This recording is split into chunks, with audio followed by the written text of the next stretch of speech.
بسم اللہ الرحمن الرحیم۔ السلام علیکم دوستوں، میں ہوں عمر علی۔ عمر کوائٹس میں آپ کو خوش آمدید کہتے ہیں۔ جو شخص تمہاری نگاہوں سے تمہاری ضرورت کو سمجھ نہیں سکتا، اس سے کچھ مانگ کر خود کو شرمندہ نہ کریں۔ حضرت علی نے فرمایا، ڈر ناکامی سے ملا ہوا ہے۔ حضرت علی نے فرمایا کہ میرے لیے پسندیدہ روزہ گرمی کا ہے۔ حضرت علی نے فرمایا کہ بہترین بھائی وہ ہے جو اپنے بھائی کو کھو دے پھر اس کے بغیر زندہ رہنا پسند نہ کرے۔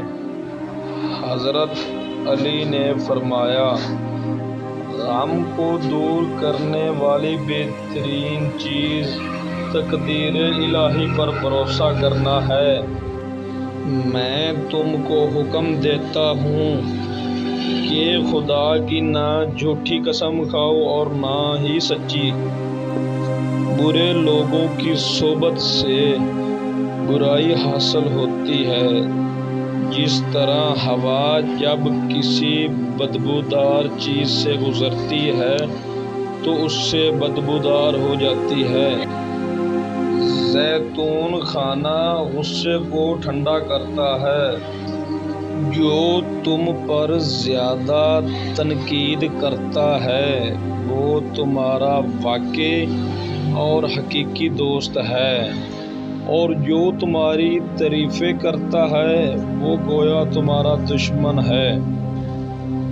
عقل مند اگر خاموش رہے تو قدرت الہی میں فکر کرتا ہے، اور جب نگاہ اٹھا کر دیکھے تو عبرت حاصل کرتا ہے۔ دوست کے ساتھ اس نمک کی طرح رہو جو کھانے میں دکھائی نہیں دیتا، لیکن اگر نہ ہو تو اس کی کمی بہت محسوس ہوتی ہے۔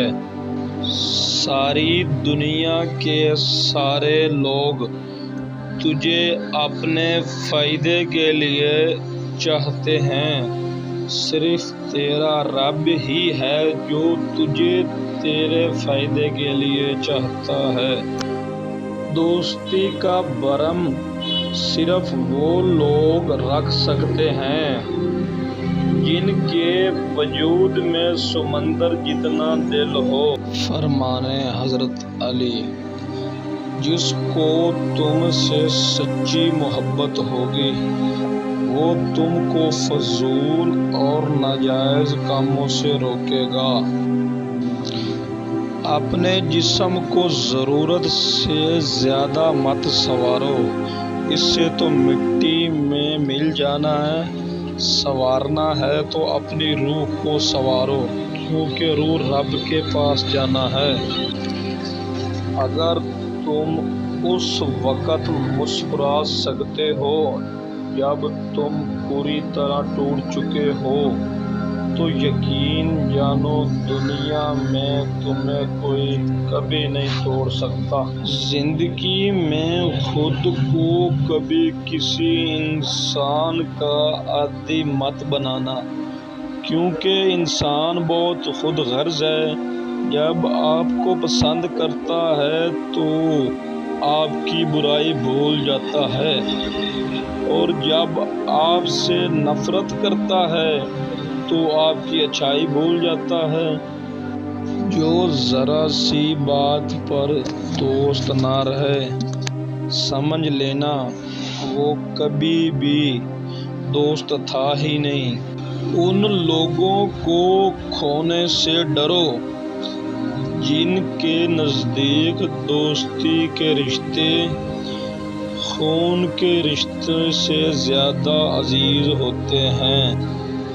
ہمیشہ ایسے شخص کو چنا کرو جو آپ کو عزت دے، کیونکہ عزت محبت سے زیادہ کہیں خاص ہوتی ہے۔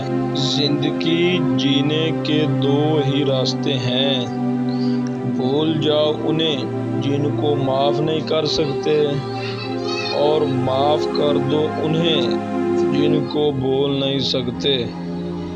اگر کسی کا ظرف آزمانا ہو تو اس کو زیادہ عزت دو۔ تم کسی کے ساتھ بھلائی کرو، تمہیں اس کا بدلہ برائی کی صورت میں ملے تو سمجھ کہ تمہاری نیکی اللہ کی راہ میں قبول ہو گئی۔ ایک طرف لمبی امیدیں، ایک طرف کل نفس ذائقۃ الموت۔ زندگی میں اگر برا وقت نہ آتا تو اپنوں میں چھپے غیر اور غیروں میں چھپے اپنے کبھی ظاہر نہ ہوتے۔ جب تنگ دست ہو جاؤ تو صدقے کے ذریعے بچو۔ لوگوں سے یاد نہ کرنے کا شکوہ مت کر، کیونکہ جو انسان اپنے رب کو بھول سکتا ہے وہ بندے کو بھی بھول سکتا ہے۔ اپنے بہترین وقت کو نماز میں وقف کرو، کیونکہ تمہارے سب کام تمہاری نماز کے بعد ہی قبول ہوں گے۔ زندگی کا ہر دن آخری سمجھو۔ گناہ پر ندامت گناہ کو مٹا دیتی ہے، نیکی پر غرور نیکی کو تباہ کر دیتا ہے۔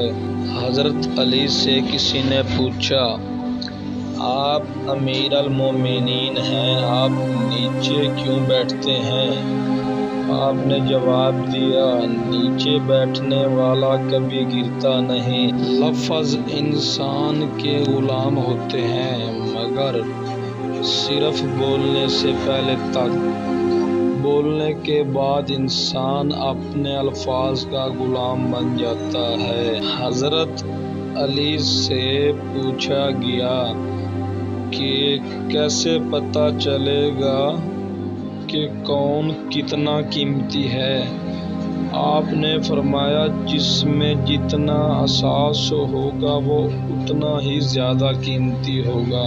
دو اعمال ایسے ہیں جن کا ثواب کبھی تولا نہیں جا سکتا، معاف کرنا اور انصاف کرنا۔ کبھی تم دوسروں کے لیے دل سے دعا مانگ کر تو دیکھو، تمہیں اپنے لیے مانگنے کی ضرورت نہیں پڑے گی۔ اپنوں کو ہمیشہ اپنا ہونے کا احساس دلاؤ، ورنہ وقت آپ کے اپنوں کو آپ کے بغیر جینا سکھا دے گا۔ نیکی کا بدلہ برائی سے دینا کمینوں کی عادت ہے۔ تکبر سے اللہ تعالیٰ ناراض ہوتا ہے۔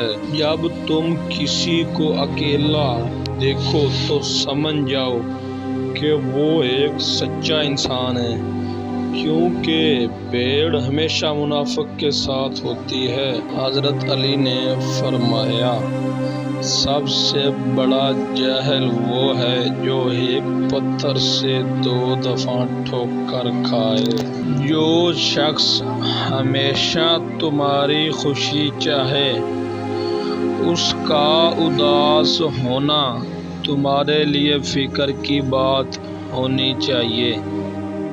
خدا سے جب بھی دعا مانگو تو مقدر مانگو، عقل نہیں، کیونکہ میں نے بہت سے عقل والوں کو مقدر والوں کے در پر دیکھا ہے۔ کسی کو چاہنا ہو تو دل سے چاہو، زبان سے نہیں، اور کسی پر غصہ کرو تو زبان سے نہیں، دل سے کرو۔ گناہ کو ترک کرنا توبہ کرنے سے زیادہ بہتر ہے۔